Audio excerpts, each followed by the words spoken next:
समाज में बड़ी तेजी से एक बुराई पनप रही है।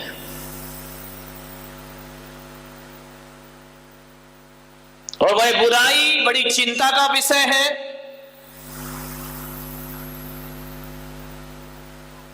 वह बुराई सामाजिक पतन की ओर जा रही है।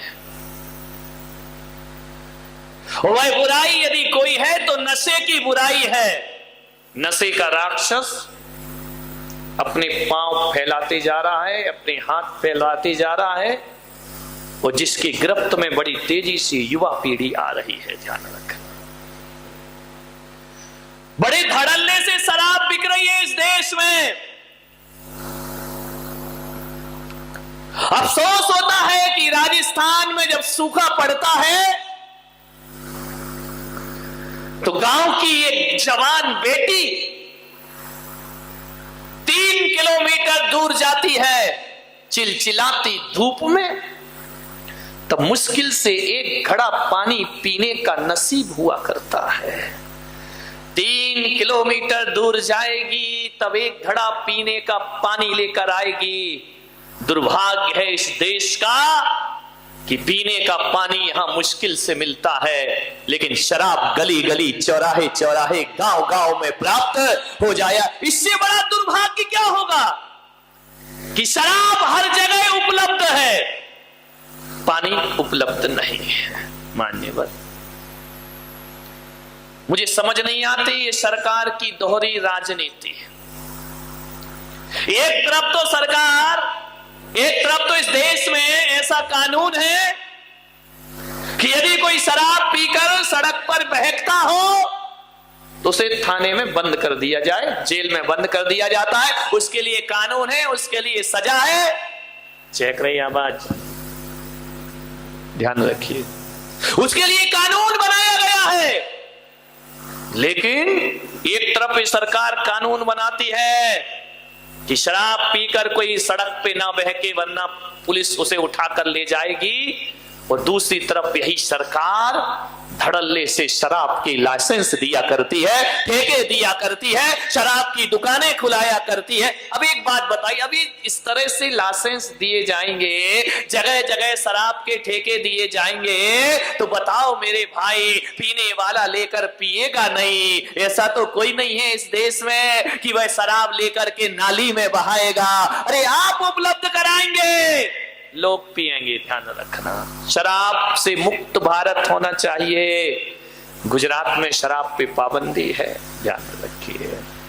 मान्यवर, एक निवेदन है मेरा, इस लड़ाई से लड़ना पड़ेगा, इस बुराई से लड़ना पड़ेगा, जूझना पड़ेगा। यदि इस बुराई का अंत ना किया तो हमारी सभ्यता, संस्कृति और देश का अंत होने में फिर ज्यादा समय नहीं लगने वाला है। शराब से बचिए। शादी में, पिकनिक में, पार्टी में, विवाह में बिना हया और बिना शर्म के शराब परोसी जा रही है। ध्यान रखिए, मानिएगा। अरे महाजन कौम भी शराब में डूब रही है।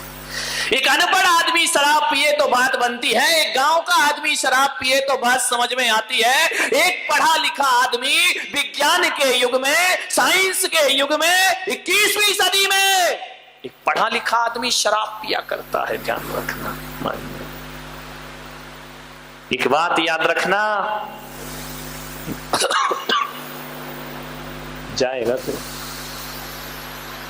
इशारे मत कर। यहां गिलासों में जो उभरे फिर न डूबे जिंदगानी में, गिलासों में जो डूबे फिर न उभरे जिंदगानी में, और हजारों बह गए इन बोतलों के बंद पानी में। ध्यान रखिए, आज जितने लोग नदी तालाब में कुओं में डूबकर मरते नहीं है, जितने लोग नदी तालाब में डूबकर नहीं मर रहे, उससे ज्यादा लोग चुल्लू भर शराब में डूब करके मर रहे हैं, जिंदगी बर्बाद कर रहे हैं। अरे नदी में डूबा आदमी तो फिर भी मौत को प्राप्त हो जाता है, लेकिन शराब में डूबा आदमी तिल तिल करके मौत को प्राप्त होता है, ना तो वो जी पाता है और ना वो अच्छे से मर पाता है।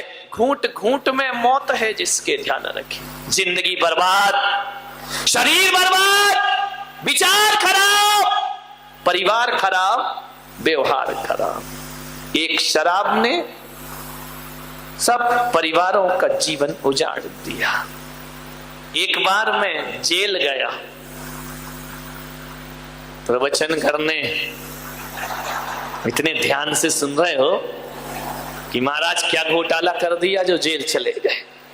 प्रवचन करने गया भैया, नहीं तो एक बार ऐसे ही हुआ, मैं जेल में प्रवचन करने गया, पत्रकार भी ऐसे हैं, उन्होंने हेडिंग डाल दी दूसरे दिन, मुनीश्री जेल में।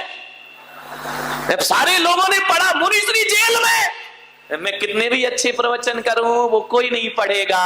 यदि जेल में लिखा है तो आदमी के तो कान खड़े हो जाते, महाराज जेल में। क्या दिक्कत है भाई, जेल चले भी गए तो कौन सा बुरा किया। हमारे तो आचार्य मानतुंग जेल में गए थे, जहां भक्ताम्बर जैसा स्तोत्र की रचना हो जाया करती। ध्यान रखिए, जेल गया मैं, एक बार नहीं कई बार गया, तुम्हारे जैसे नहीं, इज्जत से गया प्रवचन करने के लिए। तिहाड़ जेल में मेरा प्रवचन हुआ दिल्ली के। प्रवचन के बाद मैंने क्या देखा कि एक कैदी एक पेड़ के नीचे बैठा आंसू बहा रहा है। मुझे देखते ही जोर जोर से रोने लगा, सिसकियां भर ली उसने। मैं उसके पास गया चल के, मैंने उसके कंधे पे हाथ रखा, मैंने कहा रोते क्यों हो? बोले महाराज आज आपने मेरे दिल को छू लिया है। मैंने कहा तुमने कौन सा जुर्म किया था जो जेल के अंदर बंद हो, जो तुम्हें ये सजा मिली है? बोले दुख मुझे इस बात का है कि 2 दिन बाद मेरी सजा पूरी होने वाली है और अब ये लोग मुझे जेल से बाहर निकाल देंगे। तो मैंने कहा ये तो खुशी का दिन है, ये तो आनंद का दिन है, ये तो खुशियां मनाने का दिन है, तुम दुखी क्यों हो रहे हो? उसने मेरे पैर पकड़े, महाराज मैं आपके चरण पकड़ता हूं, किसी भी तरह से आप मेरी सजा बढ़वा दीजिए। मैंने कहा सजा बढ़वा दूं? कैदी तो बाहर निकलने की सोचते हैं, कैदी तो जेल तोड़ने की सोचते हैं, कैदी तो दीवार लांघने की सोचते हैं, और एक तुम हो जो कह रहे हो कि मैं बाहर जाना नहीं चाहता हूं। बोले महाराज 14 साल की सजा हो गई, अब मैं बाहर नहीं जाना चाहता हूं। आपसे निवेदन है कि किसी भी प्रकार एन कैन प्रकार किसी से भी सिफारिश करके इतना एहसान मेरे ऊपर कर दो कि मेरी जो जिंदगी बची है वो सलाखों के पीछे व्यतीत हो जाए, मैं बाहर नहीं जाना चाहता हूं। अरे मैंने कहा पागल हो गया तुम?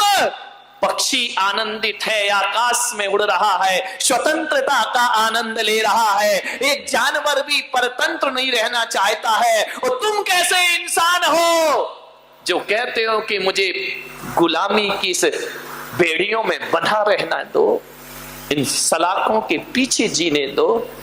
बोले महाराज मैं बाहर नहीं जाना चाहता। मैंने कहा ऐसी क्या बात है? बोले एक दिन मैं भी बड़ा सुखी था महाराज, मेरे पास बहुत पैसा था, मेरा एक परिवार था, मेरे बच्चे, मेरी पत्नी, सब कुछ मेरे पास था। एक दिन ऐसा तूफान आया कि सब कुछ उजड़ गया मेरे जीवन से।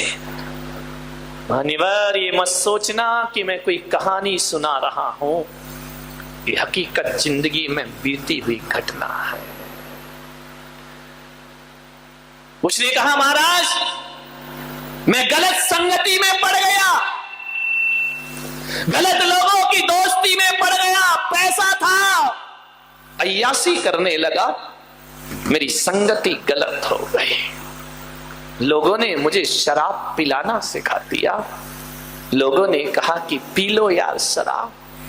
मैं तो वो आदमी था जो रात में भोजन भी नहीं करता था, रात में पानी भी नहीं पीता था, लेकिन मेरी उठक बैठक ऐसे लोगों के साथ मिलना जुलना हो गया, उन लोगों ने धीरे धीरे मुझे शराब पिलाना सिखा दिया। जब मैं कहता कि मैं शराब नहीं पीऊंगा, मैं पीता नहीं हूं, तो लोग मुझे ताने मारते कि देश 21वीं सदी में पहुंच गया, ये दुनिया की फैशन है, ये दुनिया का स्टेटस है, ये दुनिया का स्टैंडर्ड है, पी ले बेटा। बहुत मुझे कह कह के मजबूर कर कर के पिला दिया। मैं आपसे निवेदन करना हूं बारामती वालों, जो तुम्हें गलत राह पर ले जाए वो दोस्त नहीं, जीवन का सबसे बड़ा दुश्मन हुआ करता है।